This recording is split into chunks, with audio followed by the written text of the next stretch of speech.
Last টাইমস্টার মানে অনেক বেশি এক্সাইটমেন্টের ব্যাপার। আর এই সময়টাতে অনেক কিছু প্রিপারেশনও আগে থাকতে করে রাখতে হয়। আর সেই জায়গায় যদি দুজন একা থাকে তাহলে তো নিজেদেরকে প্রিপেয়ার থাকতেই হয় সব কিছু নিয়ে।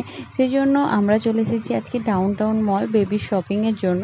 কারণ কখন কি সাডেনলি প্রয়োজন হয় সেক্ষেত্রে হাজব্যান্ডের ওপর একা চাপ পড়ে যাবে, কারণ ওনাকেই সবটা সামলাতে হবে। তো সেই হিসাবে আমি ওনার কাজটা ইজি করার জন্য ওনাকে নিয়ে চলে এসেছি একটু বেবির শপিংয়ের জন্য। হ্যাঁ, জানি অনেকের মতে যে আগে থেকে বেবির শপিং করা বা কেনাকাটা করা উচিত না, বাট যখন সাডেনলি কোনো কিছু প্রয়োজন হবে সেখানে সমস্যা যাতে প্রবলেম ফেস না করতে হয় সেই জন্য কিছু কিছু জিনিস না হলেই নয় সেই জিনিসটা কেনার জন্য আমরা এখানে এসেছি।